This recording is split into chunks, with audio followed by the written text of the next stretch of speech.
So tonight's shiur is for the refuah of Avraham ben Miriam. נכון? חזק וברוך. And if it's okay, just that we add the names of the I have here. Let me see. I don't know how recently updated this was, but it's from the JSC. JSC. Okay, what I have is the injured are Shmuel Yerucham ben Bela, Eitan ben Sarah, Chaim Yechiel ben Malka, Yigal ben Leah, Shalom ben Brendel, and Zidan Saif is a. No, he died. Oh, he died. Yeah, he's the Druze policeman. Miskin. So it's 5 people in all, huh? Yeah. Yeah. You saw the BBC and CNN? Oh yeah. Yeah. Students, four Israelis and 2 Arabs killed in an Israeli mosque. Yeah. So one of my students posted on my Facebook wall a picture of the Twin Towers, the planes hitting them. 8 Saudis killed in tragic plane accident. I saw it. All right, and then the Nishmat, I think I have a separate list of those names. I'm sorry to hear he passed away. I didn't know.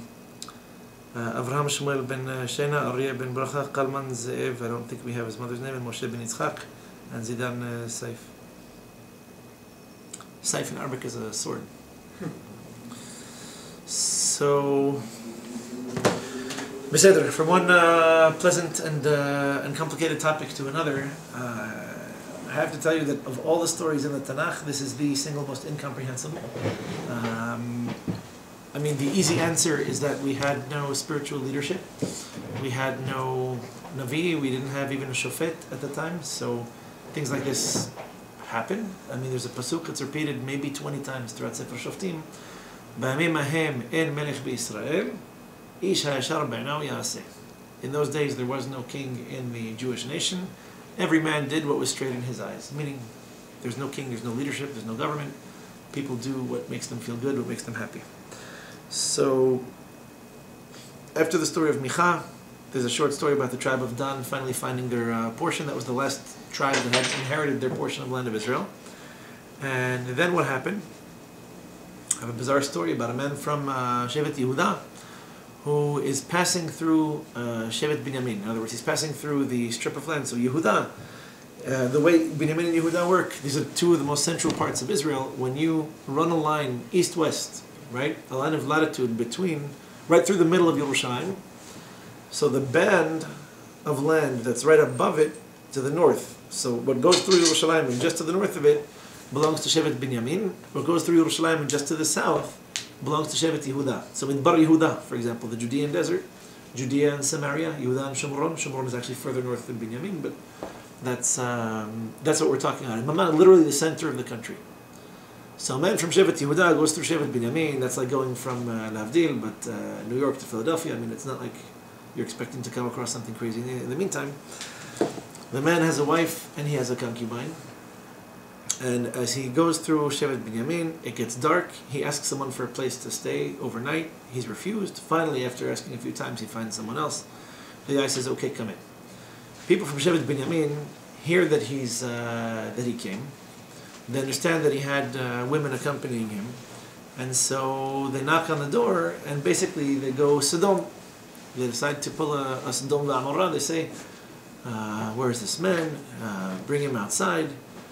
We'd like to molest him," or apparently it was him. Eventually they managed to. Then the guy who brought them into his house was embarrassed, and he says, "Please, don't harm this man. He came looking for a place to stay overnight. He'll be leaving tomorrow. Don't humiliate me. He came in order to seek protection." So the crowd was getting angry, and eventually the man opened the door and pushed out his concubine. Not a very heroic thing to do, but apparently the guys were, well, first of all, they had an appetite, and second of all, apparently they were switch hitters, so they could go either way. Maybe they were from Chelsea, maybe they were from East Village, who knows, but at the end of the day, they decided to molest this concubine instead. There was a number of guys, and they molested her until in the morning she came, she knocked on the door. By the time they opened it, she was dead. She just died. Apparently she bled to death. So he was very upset about this. He came to Shevet Binyamin looking for a place to stay, and they molested and killed his concubine. What he does next, I don't really know how to explain, but I'm going to try. He cut her into 12 pieces, and he sent one piece to each of the other Shvatim. And he basically said, this is what's left of my pilegesh, of my concubine, that these Rishayim and Shevet Binyamin molested her until she died. And he wanted to see justice. So the tribes come together, they say, this is a disaster, we have to do something. What do? They come together, they send soldiers, each one of them sends representation. In fact, they made a shivua that any shevet that doesn't send military representation was going to be excommunicated. They come to Binyamin, they say, hand over these guys that that committed this terrible crime. And Shevet Binyamin refuses. We're not interested. We're not going to give these people over. No treaty of extradition, even amongst the Shivatim. So they made their demands clear, they refused, and so they went to war. They almost extirpated the entire Shevet Binyamin. There were up to 400 men left by the time they stopped. And that was it. So the women were left, the men weren't. Then they said, okay, by the time they had killed everyone, because in the beginning Shevet Binyamin was actually very strong. There's a lot of hills in this area, so apparently they were more accustomed to it than the rest of the nation was. Finally they said, what are we going to do? How do we allow this situation to continue? So the 400 that remained were allowed to remain. They married off the rest of them, and so the Shevet Binyamin barely survived. In other words, they almost completely disappeared. It's an incredibly strange story from beginning to end.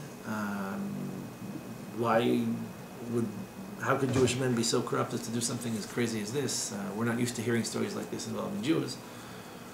Hear stories like this involving Arabs, but for something like this involving Jews is really unusual to us. Second of all, why would Shevet Binyamin defend these people? For what reason could they possibly have refused to extradite the criminals? I mean, at least let them face trial, be punished. If it's not a mitabi the bedin, they could have been incarcerated, they could have gotten malqot, something, at least to straighten things out. And then why? It was like 40,000 Jews that died in the beginning, the first 2 rounds of battle, even though it was 11 tribes versus the one. Very difficult story to understand. So Rashi explains in the Midrash, by the way, this is how Sefer Shofetim ends. That's what it was. It was a disaster. Everything fell apart until Shmuel Nabi comes into the picture. This is Sefer Shmuel is the continuation, what happens next, chronologically after Sefer Shofetim. And there, ironically, by the way, who's the first king of the Jewish nation? The guy from Shevet Binyamin, Shaul. Shaul HaMelech from Shevet Binyamin. So, even more bizarre. You would think the whole tribe was corrupt, like what's worth saving from Binyamin? And after there's only 400 men left, at the end, it turned out that the first king that we anointed was from Shevet Binyamin. And then it also turned out that Shaul wasn't a very successful king, and perhaps for similar reasons, which we'll have to discuss, if not now, maybe next week. Was Shaul part of those 400, or is it a few generations? No, this is later. This is after. I mean, he wasn't. If he was very young. So I don't think it's. Shmuel Nabi died when he was 53. So he anointed Shaul in his time, which means Shaul, quite possibly younger than him. But I don't even know that Shmuel was born yet. So. He meant it was at least a few generations after. So there is a midrash that says, what's this story doing here? How did this happen? What's going on? So the story we spoke about last week of the statue of Micha, Pesel Micha, where his mother, it's a very strange story, his mother gave him a certain amount of silver and he used some of it. She wanted to dedicate to the Mishkan, so he made a statue out of it and put it in the Mishkan, and it stayed there. He found Levi, made him a Kohen, a very bizarre story, like made up his own religion. But the statue ends up in the Mishkan. It ends up in the Mishkan, and nobody says anything. So the Midrash says, why do we have this terrible story of Pilegesh Bagivah? Because HaKadosh Baruch Hu is basically, in the absence of prophecy, trying to tell us, wait a second, there's a statue in my Mishkan for years. No one says or does anything. And over a concubine, all of a sudden, the whole nation goes to war. Like, now, where's your sense of proportion? You have no God. You have no concept of ethics and morality. Who gave you ethics and morality? Where are your priorities? Based on what? So you're upset over a sexual crime, and you're not upset over Avodah Zarah. So the juxtaposition of the two stories is basically telling, in the sense that Am Yisrael was on such a level that they weren't so bothered by Avodah Zarah, but messing with a man's concubine, hey, it's like a bar. Oh, this guy looked at my wife, flip a table over, take some chairs, go outside, and do what you do. So, clearly the entire nation was on such a low level that, first of all, not only were they so upset that they went to war over a sexual crime, don't get me wrong, it was terrible. Normally, someone gets killed, we don't go to civil war against each other. Talking about one person at the end of the day, she was killed by a few guys. How many? 3, 4, 5, we don't know. But, Pesel Micha was apparently not so insulting or not so offensive to their sensibilities. And this particular situation apparently was much more so. So, what we understand from it is that, first of all, the priorities were in the garbage. People were just on such a low spiritual level and lacking so much leadership that they didn't have a very clear sense of right and wrong. This was wrong to them. They saw it as a terrible thing. The lack of hospitality, the sexual aggression, and then worse than everything, the refusal to bring these guys to trial. Come on, what happened happened. At least be gentlemen about it. So here are the guys who did this terrible thing. Please take them, execute them if necessary. But a message needs to be sent to society. When Shevet Binyamin says, okay, they did what they did, but we'll take care of it in our own way. No reason for us to get anybody else involved. So, come on. The nation wants justice. And the entire concept of justice was perverted. Right? This is, generally speaking, the end of society. When there is no longer no justice system, but people's sense of justice is completely corrupted.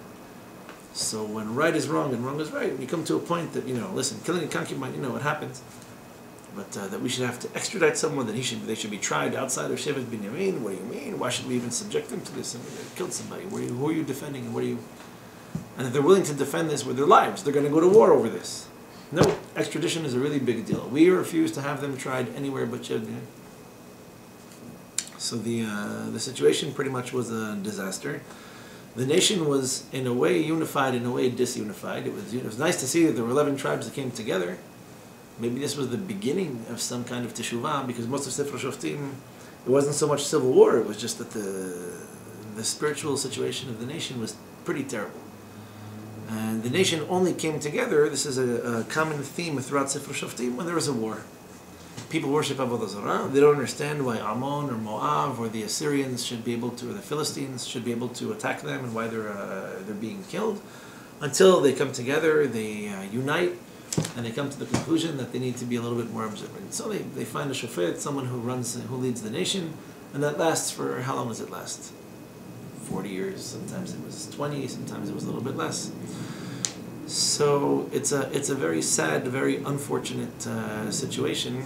Nonetheless, it does have some very interesting points to it. Number one, that the connection between Avodah Zarah and Gilui Arayot has always been a very intimate one. We talked about this a little bit last week. Most religions perceive that there's something holy, special, even divine about procreation, that it's an important responsibility, and that it's the fulfillment of one of the major purposes of the creation. And therefore, you don't find any religions that are neutral to it. You find Christianity, which is very perversely opposed to it, at least when it doesn't involve little boys. And then you find other religions that are supportive, even encouraging of it, under the right terms and conditions, each one however they define it. They call these sex-positive religions today. I don't know if you know what it's necessary as a term, but Judaism and Islam are considered sex-positive, where they encourage marriage and procreation. Christianity, specifically Catholicism, not so much. So, the statue of Micha, meaning when the nation leans towards idolatry, it's usually inevitable that something terrible happens along with Gilui Arayot. The classic example being Benot Midian. What the Pasuk says about Benot Midian is the daughters of Midian. After Bilam tried to curse the Jewish nation, it didn't work. He said, you know what, I have a better idea. I can't curse them now because they're somewhat observant. We have to seduce them with these women. And what do? They put an older woman on the outside, a younger woman on the inside. Never get used to this. Never, ever get used to this. So the Pasuk testifies about Am Yisrael vaytzamadu leBaal Peor vayacholu mizivchim. Why tzamadu leBaal Peor? They became adherent to Baal Peor. They became interested in this Avodah Zarah. Maybe it was only to get the girl, but there was always some kind of a kesher, some kind of a relationship between the two. So this connection becomes relatively clear.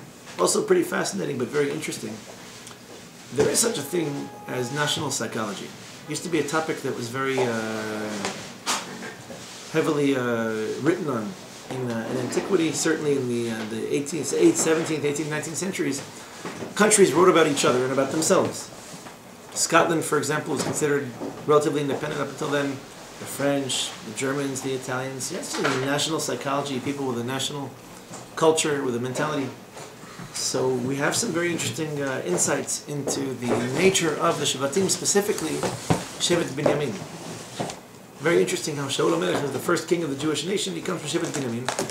One thing that kind of typifies Shevet Binyamin, fortunately or unfortunately, is that they tend to extremes. If you look at all the other Shevatim, you don't find anybody who tends as much to extremes as Shevet Binyamin.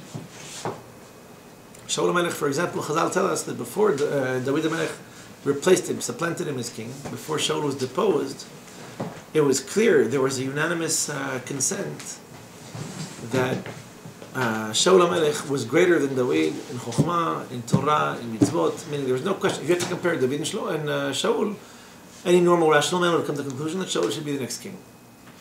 The one thing that David has that Shaul doesn't have is the ability to apologize.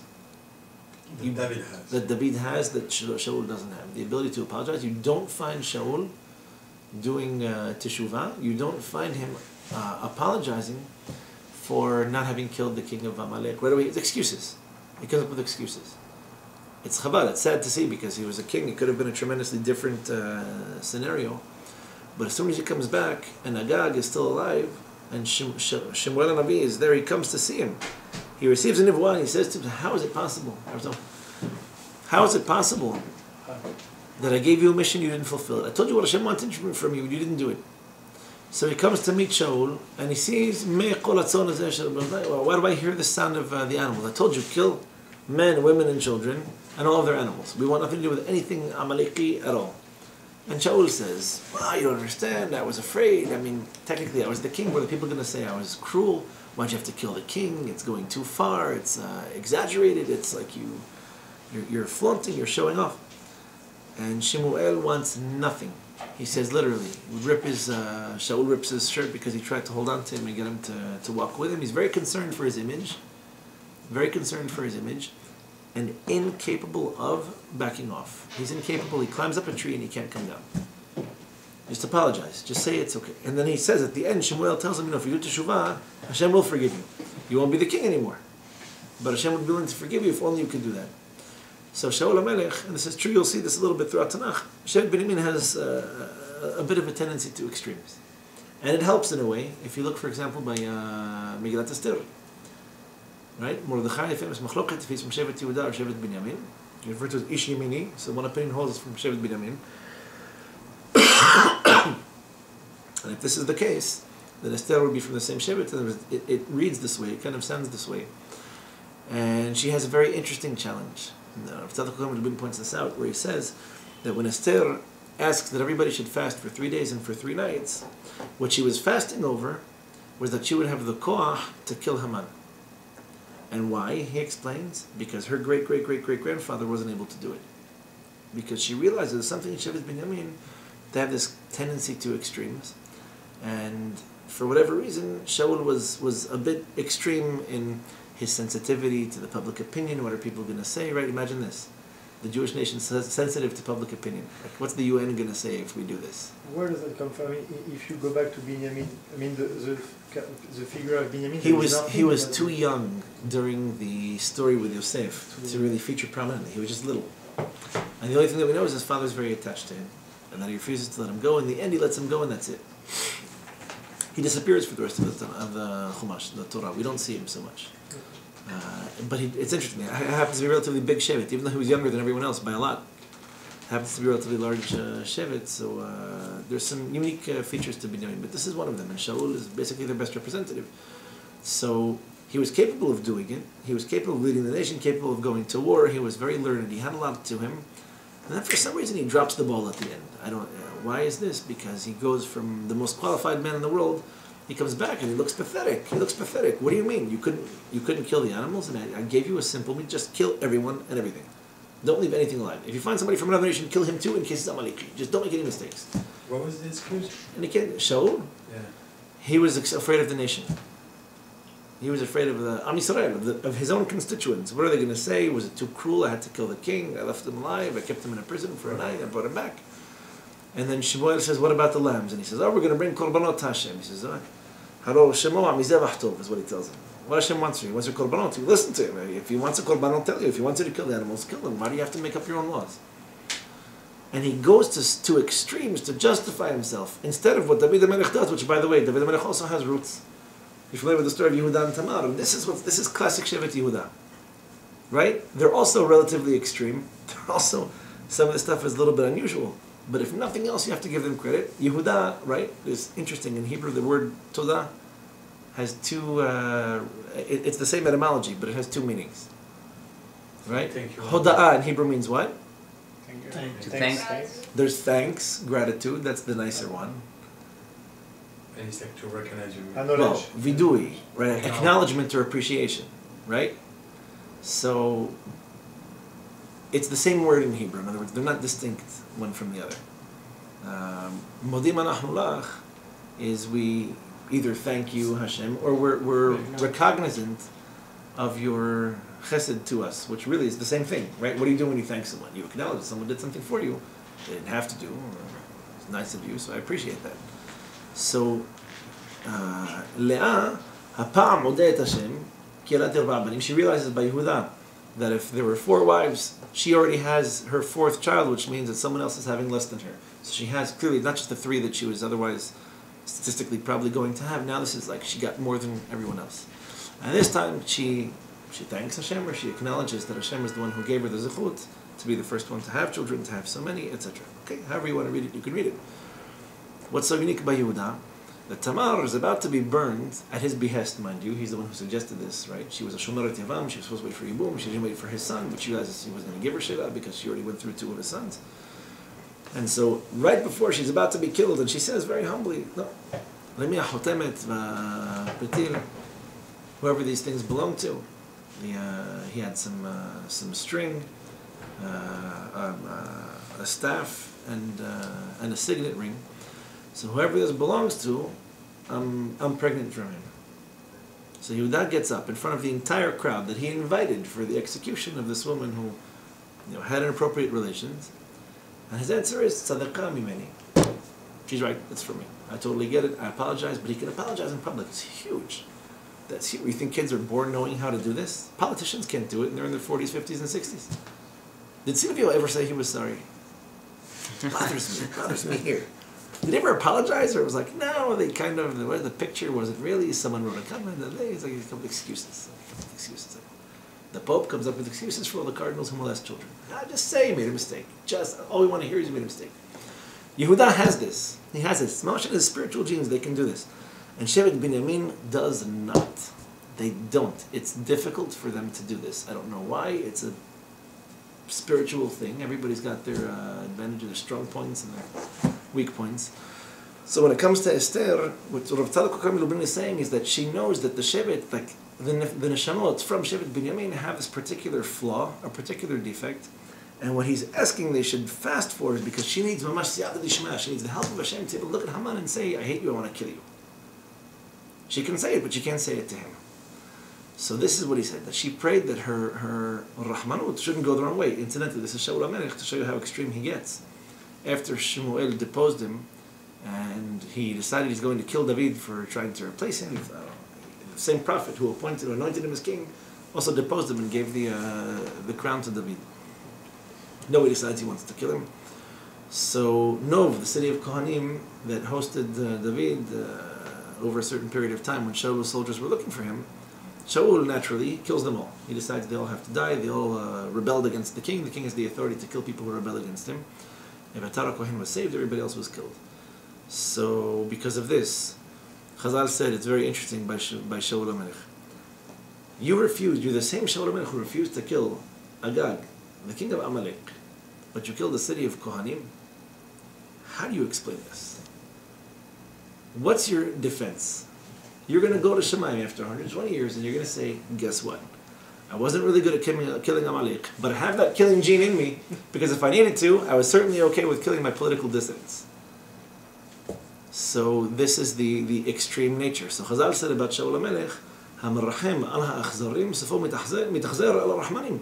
Someone who is merciful on people who are so cruel, in the end, he's going to be cruel to people who are merciful. Why is this? Tu repeat it in Hebrew? Tu repeat it?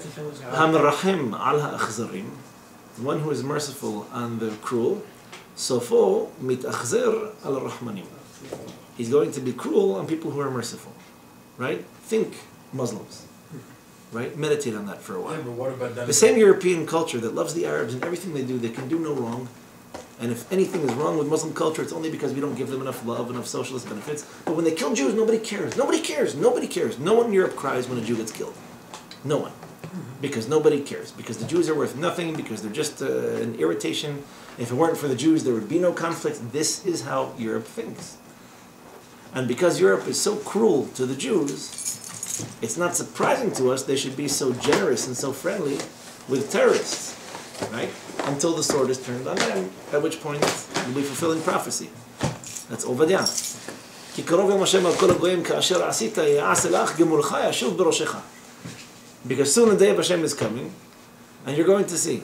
כאשר עשית יעשה לך. What you've been doing all this time is going to happen to you. גמולך ישוב בראשך. What you deserve, your merit is going to hit you right in the head. All these years that they were perfectly okay with Jews being butchered, as long as they came out looking clean and they could tell everybody else how to wage war.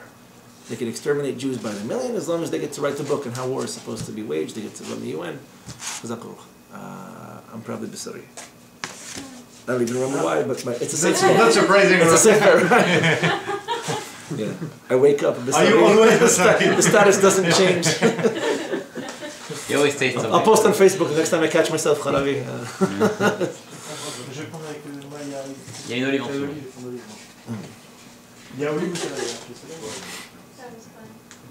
So B'kitzur, it's a very interesting dynamic, the whole thing. So the idea is that But Shaul had all- Shevet Binyamin, which is also an opening, a segue to a whole other topic, the concept of the Shvatim. We don't have the time to get into it now. The Ben Ish Chai writes that one of the beginning levels of Ruach HaKodesh is the recognition of your nishmatic roots. If you're able to identify what does he mean? It's a little bit more sophisticated than just a family tree. If you know your nefesh to such an extent that you can identify your tendencies, the good ones and the bad ones, and you understand in the grand scheme of things which shevet identifies with this, so you could be said, says the Ben Ish Chai, to be familiar with the shorosh of your neshama. How do you do that? He says it's a level of Ruach HaKodesh to know which shevet you're from. I was It's a wondering how do you do that? How do I do it? I'll explain to you after we turn off the recording. It's a secret problem. It involves half a bottle of whiskey and some salchichon. I'm here.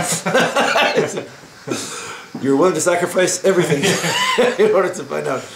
So it's very interesting. He says there is such a thing as being able to identify, which is very fascinating, by the way. And this is the Ben Ish Chai, who passed away in 1912 or 1913.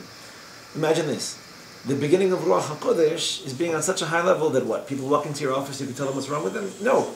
You know yourself. The beginning of Ruach HaKodesh is being nishmatically familiar with yourself, knowing your own nefesh. Just today I had a really sweet guy, a student of mine, tell me that he's very concerned for his sister. Why? Because he's Persian and she's 30, and she's not married yet, so she's like 80. So she can... What? Older, yeah, 90. It's like 90. Basically, her mother is totally okay with her marrying like a handicapped guy in a wheelchair. He's blind in one eye, had 3 wives and divorced all of them. Just anyone, but not being single. So, Even a non-Persian. No, Almost. there are limits. almost. So he's talking to the guy. Basically, he's telling me that she's really sweet, she's really friendly, she's really this, she's really that. You know, perfectly normal-looking girl, and he doesn't understand why it's not working out. So I said to him something very. I said, "Look, I happen to know her, very sweet. You have a good kasher, etc. I'll tell you honestly that it's a lot easier to say what you're looking for in a guy. It's a lot harder to say what you yourself actually need. Meaning, knowing yourself, you're looking for a shidduch. if you don't understand yourself, if you don't know what makes you happy, what makes you sad, what are you interested in, what are you bored by, what engages you, what turns you off, it's going to be very difficult for you to find someone you're happy with. What you're going to do is you're basically going to be shooting in the dark. Right? I went out with this girl, not my physical look, not my type, not my this, not my that, but you can't actually explain it. If we do get involved in shidduchim, and really we try and make our efforts to, to set time aside for it, the first question we always ask, it worked out, it didn't work out, it doesn't matter. Tell me why. She's a great girl. Why? What makes her great? What makes her great? I don't know. You like the ice cream. What is it? Define it. I hate this. I give people sausages or dried products to try when I'm trying to devise a recipe. How was it? It was good. What do you mean it was good? What does that mean? That helps me? I'm trying to make a better product. Was it too sweet? Was it too sour? Was it too spicy? Was it too salty? Was it too many herbs? Too many spices? Was it too dry? Was it too moist? There's 20 different parameters I'm trying to control. Good doesn't help me. I need feedback. So tell me, you liked her. What did you like about her? You liked her physical look. You liked the way she laughs, the way she smiles, the topics that she brought up for conversation, her religious hashkafa, the way she was dressed. I don't know. You tell me. This way, even if it doesn't work out, next time I'm looking for something, I'm not shooting in the dark. I can say, okay, like her, but a little bit taller, shorter, fatter, skinnier. It's a little bit easier to manage. But this all depends on knowing yourself. And why is it so hard to know yourself? Because we don't have a nishmetic mirror. You really need to be very conscious of yourself to be able to say, I know how I sound, I know how I look, I know what I look like when I'm happy, what I look like when I'm sad, and what makes me happy, what makes me sad. This is the Ben Ish Chai is a level of Ruach HaKodesh. So it's interesting that the story of Sefer Shofetim actually ends on a very sour note. At the same time, it kind of lays the groundwork for Shaul HaMelech. And interestingly enough, he wasn't a very successful king. So if you thought that just being the smartest, the most learned guy, very handsome too, he's a good-looking guy, right? So if you thought that all these qualities would make a good king, the answer is not necessarily. David Melech wasn't a bad-looking guy himself, but it wasn't for physical looks that they were chosen. Just that he had, more than anything else, what was crucial to his ability to be king was the ability to calm down, to see things in perspective, even if not at the time, whatever it was, Bathsheba, fine, but at least the ability to look back on the situation to say, I could have done better, I know what went wrong, I accept full responsibility. He never makes excuses. David Melech, one thing you say about it, he doesn't make excuses. TaNa Nabi comes to him, you did a terrible thing, you're going to be punished. You're right, I accept it.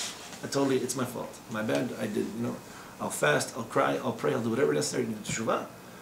That's why he's the king, not because he never makes mistakes, because he's capable of fixing them. Someone tells you he never makes mistakes, he's lying. Tells you that he knows how to fix them, say, okay, Baruch Hashem, you make mistakes, you know how to learn from them. You're corrigible, you're educable, something can be done with you. So Sefer Shofetim pretty much closes the book. It slams the lid on probably what was the darkest and worst period of Am Yisrael as a nation since we left Mitzrayim.